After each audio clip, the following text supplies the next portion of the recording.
Is Frieren trash now? That's what this Reddit thread claimed after just one episode, and I found it fascinating enough to dig into. I mean, is it? Their core complaint is simple. Frieren's party comes across as fake poor, seemingly as an attempt to make them more capital R relatable. Come on, is all this boring slice of life filler just milking as much money as possible? Why not simply unearth the magical stones and solve all of their problems? First, I'd like to point out the top comment. I'd recommend watching and listening to the words that are said in the episode. They literally explain why a magical TNT spell wouldn't work. But ultimately, that's besides the point. Frieren has never been a story about solving problems efficiently.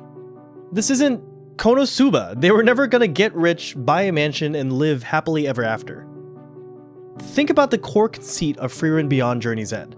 That subtitle is key here. The Demon King is dead and the world's been saved. What's left now is life. Slow, meandering, and full of small, seemingly inconsequential moments. Not to say there aren't also high stakes and drama, but the show is just as much about those moments in between. If not for their monetary value, why show us the crystals in the first place? Well, the previous season was all about Frieren and Fern's dominance, and how Fern's massive potential almost serves as a symbol for humanity itself. Meanwhile, the last arc is almost completely devoid of Stark, so one could easily conclude that he's a less important member of the team. Hell, he seems to think so himself. Of course, Frieren knows better. A running theme of Frieren Beyond Journey's End is that when you zoom out far enough, things don't actually change all that much. Frieren isn't so much smart as she is wise. Over her long life, she has collected experiences that inform how she lives today, and their journey back to Enda almost serves as the exact same in reverse, giving her the necessary context that meaningfully enriches her memories of the hero's party. This Reddit user treats the party's lack of money as the central conflict, but that's never what the show positions it as. Rather, episode 1 is all about Stark, what purpose he has, if any, in a party of powerful mages. And once again, Frieren's wisdom and past experience show just how crucial having a well-balanced party is.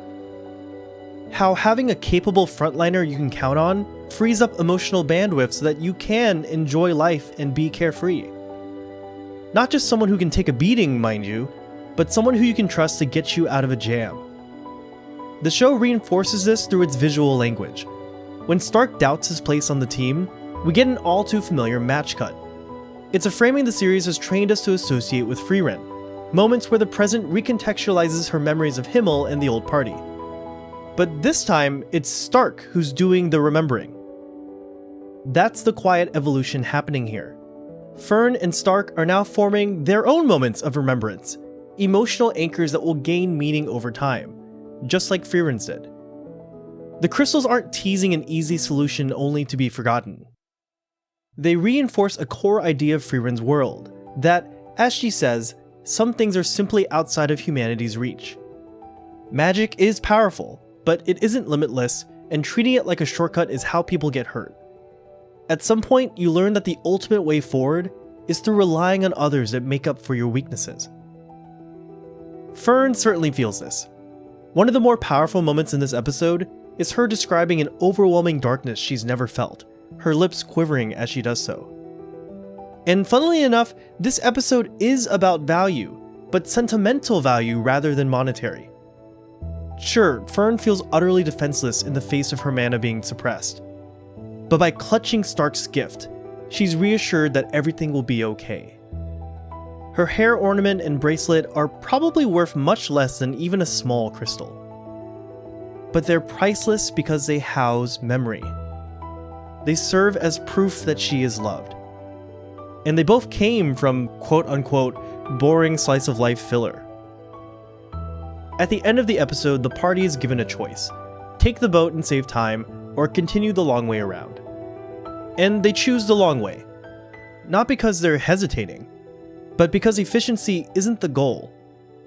As Fern puts it, they're always taking detours, accepting odd jobs, and getting caught up in trouble. Frieren smiles because, by now, she knows that's how you grow. They don't need to rush. They've got their own adventure to follow. Thanks for watching, and thanks for indulging me in an admittedly guilty pleasure sort of video. I mean no ill will towards the Reddit poster, but I did find it truly fascinating that one could make it to Frieren Season 2 and not immediately understand why their question made no sense. It is the quiet moments of Frieren, just as much as the climactic battles, that are worth watching for. If you liked the video, please click the like button and subscribe for more content.